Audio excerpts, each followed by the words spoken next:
Hello friends, welcome to புதுமை சமையல். இன்றைக்கி நம்ம சேனலில் ரொம்ப நாளைக்கு அப்புறம் ஹேர் கேர் டிப்ஸ் வீடியோ போட்டிருக்கேங்க.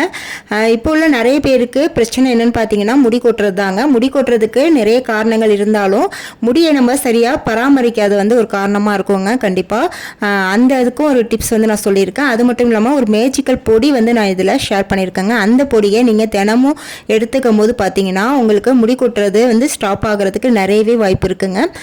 இது அந்த காலத்தில் சொன்ன பாட்டி வைத்தியம் தாங்க. கண்டிப்பாக ஸ்கிப் பண்ணாமல் பாருங்கள். ஓகே, சூப்பரான வீடியோக்குள்ளே போய் பார்க்கலாம்.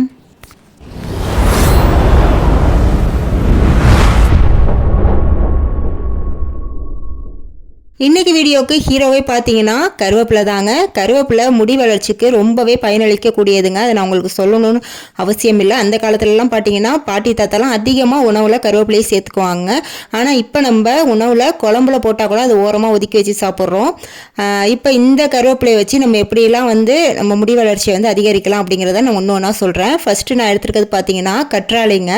ஃப்ரெஷ்ஷான ஆலிவேரா எடுத்துக்கோங்க கட் பண்ணி. அப்படி இல்லைனா உங்கள்கிட்ட ஜெல் டைப்பில் தான் இருக்குது அப்படின்னா அதை கூட யூஸ் பண்ணிக்கோங்க. இருந்தாலும் அதில் கெமிக்கல் இல்லாத மாதிரி பார்த்துக்கோங்க.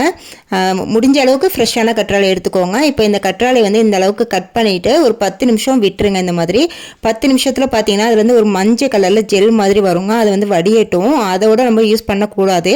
அதனால் அதை வடிய விட்டுருவோம். அதுக்கப்புறம் பார்த்தீங்கன்னா நல்லா ஒரு கைப்பிடி அளவுக்கு கருவேப்பிலையை நல்லா வாஷ் பண்ணி எடுத்துக்கோங்க. இந்த மாதிரி இப்போ இந்த கருவேப்பிலையை ஒரு மிக்சி ஜாரில் சேர்த்துக்கோங்க. இது கூட நம்ம கற்றாழையை கட் பண்ணி வச்சுருந்தோம்னா அதை தோலெல்லாம் சீவிட்டு அது உள்ள ஜெல்லை ஒரு 3லேருந்து 4 டைம் நல்லா தண்ணியில் வாஷ் பண்ணிடுங்க. வாஷ் பண்ணிவிட்டு இது கூடவே சேர்த்துக்கோங்க.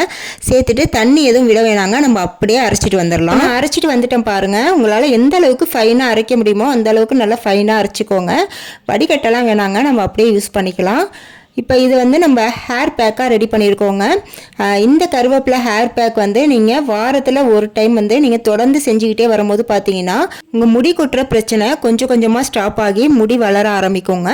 இதில் நம்ம கற்றாழை சேர்த்துருக்கிறதுனால நம்ம முடி வாஷ் பண்ணதுக்கப்புறம் கண்டிஷனர்லாம் போட்டால் எப்படி இருக்குமோ அதே போலவே நல்லா ஷைனிங்காக இருக்குங்க. இப்போ இதை எல்லா பக்கமும் வேர்க்கால்கள் அப்ளை பண்ணிவிட்டு கீழே அந்த நுனி முடி இருக்குது பாருங்கள், அதுலேயுமே ஃபுல்லாக நம்ம இந்த மாதிரி அப்ளை பண்ணிக்கலாங்க. பண்ணிவிட்டு நம்ம கொண்டை போட்டுட்டு ஒரு 20லேருந்து 30 நிமிஷம் வரைக்கும் நம்ம அப்படியே ஊற விட்டுடலாங்க. அதுக்கப்புறம் நம்ம நார்மலாக எந்த ஷாம்பு போட்டு வாஷ் பண்ணுவோமோ அதை நீங்கள் போட்டு வாஷ் பண்ணிக்கலாம். இப்போ வாஷ் பண்ணி முடித்தோன்னா நான் உங்களுக்கு எப்படி இருக்குது அப்படிங்கிறத காட்டுறேன். இப்போ தலை நல்லா வாஷ் பண்ணிவிட்டு நல்லா காய வச்சுட்டு உங்களுக்கு நான் காட்டுறேன் பாருங்கள் எந்த அளவுக்கு நல்லா ஷைனிங்காக இருக்குன்னு.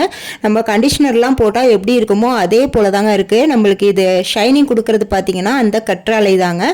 கற்றாழை கூட நீங்கள் செம்பருத்தி பூ கிடச்சா அதையுமே ஒரு 2 பூ சேர்த்து அரைச்சிக்கோங்க. அதுவுமே இன்னுமே சூப்பராக இருக்கும். அப்படி இல்லைனா நீங்கள் இதே போல் வெறும் கற்றாழை மட்டுமே சேர்த்து அரைச்சி யூஸ் பண்ணி பாருங்கள். ரொம்பவே சூப்பராக இருக்குங்க. இந்த மாதிரி நீங்கள் வீக்லி ஒன்ஸ் செஞ்சால் கூட போதும். உங்களுக்கு ஹேர் ப்ராப்ளம் அப்படியே கொஞ்சம் கொஞ்சமாக ஸ்டாப் ஆக ஆரம்பிக்குங்க. ஏன்னா இதில் நம்ம கருவேப்பிலையும் கற்றாழையும் மட்டும்தான் சேர்த்துருக்கோம்.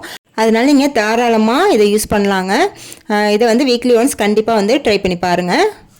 அடுத்து நம்ம கருவேப்பிலையை வச்சு ரெடி பண்ண போகிறது ஒரு ஹெல்த்தியான ட்ரிங்க்குங்க. இதை நீங்கள் தினமுமே குடிக்கலாங்க. அதுக்கு ஒரு மிக்சி ஜாரில் ஒரு கைப்பிடி அளவுக்கு கருவேப்பிலை சேர்த்துக்கோங்க. இது கூட பார்த்தீங்கன்னா 1/4 கப் அளவுக்கு நல்ல கெட்டியான புளிக்காத தயிராக சேர்த்துக்கோங்க. இது கூட ஒரு சின்ன துண்டு இஞ்சி சேர்த்துக்கோங்க. தேவைக்கேற்ப உப்பு சேர்த்துக்கோங்க. இப்போ இதில் ஒரு 3/4 டம்ளர் அளவுக்கு தண்ணி சேர்த்து நல்லா அரைச்சிட்டு வந்துடலாங்க. அரைச்சிட்டு வந்ததுக்கப்புறம் இந்த மாதிரி ஒரு வடிகட்டி வச்சு நல்லா ஃபில்டர் பண்ணிக்கோங்க. ஏன்னா அப்போ தான் குடிக்கும்போது நமக்கு இந்த கருவேப்பிலை மாட்டாமல் இருக்குங்க. அவ்வளோதாங்க, சூப்பரான ஒரு கருவேப்பிலை மோர் ரெடி ஆயிடுச்சு. இதை நீங்கள் தினமுமே குடிச்சிட்டு வரலாங்க. டேஸ்ட்டும் பார்த்தீங்கன்னா ரொம்பவே சூப்பராக இருக்கும். சம்மர் டைமுக்கெலாம் ஒரு பெஸ்ட்டான ட்ரிங்க்குங்க. இது கண்டிப்பாக ட்ரை பண்ணி பாருங்கள். அடுத்து நம்ம கருவேப்பிலையை வச்சு ரெடி பண்ண போகிறது பொடிங்க. கருவேப்பிலை பொடி தாங்க ரெடி பண்ண போகிறோம். இதுக்கு ஸ்டவ் ஆன் பண்ணிவிட்டு ஒரு அடிகனமான பாத்திரமாக வச்சுக்கோங்க. இதில் நான் அடுத்தடுத்து சொல்கிற எல்லா பொருட்களுமே மிதமான தீயில் வறுத்து எடுத்துக்கோங்க. அதாவது ஹை ஃப்ளேமில் வச்சு வறுத்துட்டிங்கன்னா இதோட டேஸ்ட்டே போயிருங்க. அதனால் மிதமான தீயில் இதை கைவிடாமல் நல்லா வறுத்து எடுத்துக்கோங்க. ஒவ்வொரு பொருளாக தனித்தனியாக வறுத்து எடுத்துக்கோங்க. இதோட அளவுகள்லாம் நான் டிஸ்கிரிப்ஷன் பாக்ஸில் தெளிவாக கொடுத்துட்றேன், நீங்கள் அங்கே போய் பார்த்துக்கோங்க. இப்போ எல்லா பொருட்களுமே வறுத்து எடுத்த பிறகு கடைசியாக வந்து நம்ம கருவேப்பிலையை வறுத்து எடுத்துக்கணுங்க. கருவேப்பிலை எவ்வளோன்னு பார்த்தீங்கன்னா நல்லா ஒரு கைப்பிடி வந்து நல்லா டைட்டாக பிடிச்சி அந்த மாதிரி 2 கைப்பிடி வந்து போட்டுக்கணுங்க. ஃபர்ஸ்ட் நான் ஒரு கைப்பிடி போட்டேன், அதுக்கப்புறம் 2வது கைப்பிடி போட்டிருக்கேன் பாருங்கள். இந்த மாதிரி நல்லா டைட்டாக பிடிச்சு போட்டுக்கோங்க. இப்போ இதை வந்து ஸ்டவ்வை சிம்மில் வச்சுருங்க, மீடியம் ஃப்ளேமில் கூட வச்சிடாதீங்க. சிம்மில் வச்சுட்டு இதை பொறுமையாக வந்து வறுத்து எடுத்துக்கோங்க. கைவிடாமல் கிளறிக்கிட்டே வருங்க, இல்லைனா ஒரு பக்கம் வந்து கருவேப்பிலை தீஞ்சு போய் அந்த மாதிரி ஆயிரும். கடைசியாக வந்து இந்த அளவுக்கு நல்லா அந்த கருவேப்பிலெல்லாம் அப்படியே சுருண்டு வரும் பாருங்கள். அந்த ஸ்டேஜில் வந்து நீங்கள் ஸ்டவ்வை ஆஃப் பண்ணிடலாம். அதுக்கப்புறம் நீங்கள் விட்டுனீங்கன்னா கலர் வந்து மாறி போயிடும், டேஸ்ட் வந்து மாறி போயிருங்க, நம்மளுக்கு சத்தும் கிடைக்காது. இந்த அளவுக்கு வந்த பிறகு நீங்கள் ஸ்டவ்வை ஆஃப் பண்ணிவிட்டு இப்போ இதோட இந்த வறுத்து வச்சுருக்க பொருட்கள் எல்லாத்தோடையும் இந்த கருவேப்பிலையும் சேர்த்து மிக்ஸி ஜாரில் சேர்த்து நல்லா பொடியாக அரைச்சிட்டு வந்துடலாங்க. உங்களுக்கு பொடி வந்து ஃபைனாக வேணாலும் அரைச்சிக்கலாம், இல்லைனா லைட்டாக குறப்பாக இருந்தாலும் அப்படி கூட நீங்கள் அரைச்சிக்கலாங்க. உங்கள் டேஸ்ட்டுக்கு தகுந்த மாதிரி நீங்கள் பொடி அரைச்சிக்கோங்க. இதுக்கப்புறம் பொடி அரைச்சி முடித்ததுக்கப்புறம் பெருங்காயத்தூளும் தூள் உப்பு சேர்த்து நல்லா இந்த மாதிரி மிக்ஸ் பண்ணி கொடுத்துக்கோங்க. நான் உப்பு சேர்த்ததை வீடியோவில் காட்ட மறந்துட்டேன். இப்போ எல்லாத்தையும் வந்து நல்லா மிக்ஸ் பண்ணிவிட்டு ஒரு ஏர்டைட்டான பாக்ஸில் நீங்கள் போட்டு ஸ்டோர் பண்ணி வச்சுக்கலாங்க. இது வந்து 6 மாதம் வரைக்குமே கெட்டு போகாமல் இருக்குங்க. ரொம்பவே சூப்பரான கருவேப்பிலை பொடி வந்து நம்ம ரெடி பண்ணிட்டோம். இந்த பொடியை நம்ம உணவில் எப்படிலாம் சேர்த்துக்கலாம், நம்ம வீட்டு குட்டீஸை எப்படிலாம் சாப்பிட வைக்கலாம் அப்படிங்கிறத நான் அடுத்தடுத்து சொல்கிறேன். ஃபஸ்ட்டு வந்து நீங்கள் இதை இட்லி பொடியாக யூஸ் பண்ணிக்கலாம். இருந்தாலுமே வந்து இட்லி பொடியாக நீங்கள் தனியாக கொடுக்காம நான் சொல்கிற இந்த மெத்தடில் நீங்கள் கொடுத்து பாருங்கள். குழந்தைங்க ஒரு பீஸ் கூட விடாமல் எல்லாத்தையும் சாப்பிட்டு முடிச்சிருவாங்க. அதுக்கு வந்து நம்ம இட்லி எடுத்துக்கலாங்க. இட்லியை வந்து இந்த மாதிரி ஒரு இட்லியை 4 பீஸாக கட் பண்ணிக்கோங்க. உங்கள் இட்லி சைஸுக்கு தகுந்த மாதிரி நீங்கள் பார்த்து கட் பண்ணிக்கோங்க. இப்போ இந்த கட் பண்ண இட்லியை வந்து நம்ம ஒரு பொடி இட்லி மாதிரி ரெடி பண்ணி கொடுக்க போகிறோங்க. அதுக்கு வந்து ஒரு பேனில் கொஞ்சமாக நல்லெண்ணெய் விட்டுட்டு இதில் வந்து கொஞ்சமாக கடுகு கருவேப்பிலை சேர்த்துக்கோங்க. சேர்த்துட்டு நம்ம ரெடி பண்ண பொடியிலேருந்து ஒரு 2 டேபிள் ஸ்பூன் அளவுக்கு சேர்த்து கட் பண்ண இட்லியும் சேர்த்து நல்லா மிக்ஸ் பண்ணி இறக்குனீங்கன்னா சூப்பரான பொடி இட்லி ரெடி ஆயிருங்க. இதை வந்து நீங்கள் குழந்தைங்களுக்கு இட்லி தனியாக பொடி தனியாக வச்சு கொடுக்காம இந்த மாதிரி பொடி இட்லி செஞ்சு கொடுத்தீங்கன்னா ரொம்பவே விருப்பப்பட்டு சாப்பிடுவாங்க. ஏன் குழந்தைங்களுக்கு இந்த பொடி இட்லி ரொம்பவே பிடிக்குங்க. இந்த மாதிரி செஞ்சு கொடுக்கும்போது அவங்களுக்கு சத்தும் உடம்புல போய் சேரும். இதுக்கு சைடிஷ்லாம் தேவையே இல்லைங்க, அப்படியே சாப்பிட்றலாம். இருந்தாலுமே வந்து இந்த மாதிரி தேங்காய் சட்னி கூட வச்சு சாப்பிடும் போது இன்னுமே சூப்பராக இருக்குங்க. கண்டிப்பாக வந்து இந்த பொடி இட்லியை ட்ரை பண்ணி பாருங்கள். அடுத்து இட்லியே பிடிக்காத குழந்தைங்களுக்கு இந்த மாதிரி தோசையை நல்லா மெலிசாக ஊற்றி இதுக்கு மேலே பொடியை இந்த மாதிரி நல்லா தூவி விட்டுட்டு அதுக்கு மேலே நெய்யோ நல்லெண்ணெய்யோ விட்டு நல்லா முருகலாக சுட்டு கொடுத்தீங்கன்னா சூப்பராக சாப்பிட்டு முடிச்சிருவாங்க. இந்த பொடியோட மனம் பார்த்தீங்கன்னா ரொம்பவே சூப்பராக இருக்குங்க. நார்மல் இட்லியே பொடியை விடவும் இதில் வந்து நம்ம கருவேப்பிலை அதிகமாக சேர்த்துருக்கிறதுனால ஃப்ளேவரும் ரொம்ப சூப்பராக இருக்கும். யாருமே வேணான்னு சொல்லாமல் சூப்பராக சாப்பிட்டு முடிச்சிருவாங்க.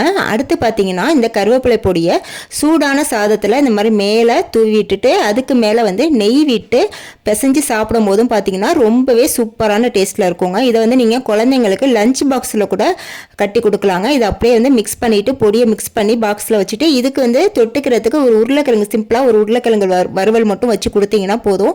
லஞ்ச் பாக்ஸ் வந்து காலியாக தாங்க வரும். டேஸ்ட் ரொம்ப ரொம்ப சூப்பராக இருக்கும்.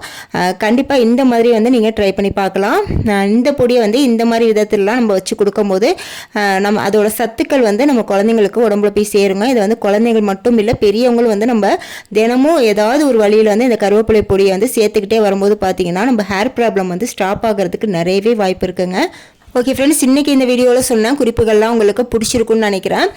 நீங்கள் வந்து வெளியே எண்ணெய் தான் முடிக்கி எண்ணெய் ஆயில் அந்த மாதிரி தேய்ச்சாலுமே உள்ளே வந்து நம்ம எடுத்துக்கிற உணவும் பார்த்திங்கன்னா நல்லா ஹெல்த்தியான ஃபுட்டாக எடுத்துக்கணுங்க. அதுக்காக தான் நான் இதெல்லாம் வந்து உங்களுக்கு ஷேர் பண்ணியிருக்கேன். இந்த வீடியோ உங்களுக்கு பிடிச்சிருந்தா மறக்காம ஒரு லைக்கை கொடுத்துருங்க. இது போல் நிறைய யூஸ்ஃபுல்லான வீடியோஸ் தெரிஞ்சுக்க நம்ம புதுமை சமையல் சேனலை சப்ஸ்கிரைப் பண்ணி வச்சுக்கோங்க. நெக்ஸ்ட் ஒரு சூப்பரான வீடியோவில் வந்து மீட் பண்ணுறேன். தேங்க்ஸ் ஃபார் வாட்சிங்.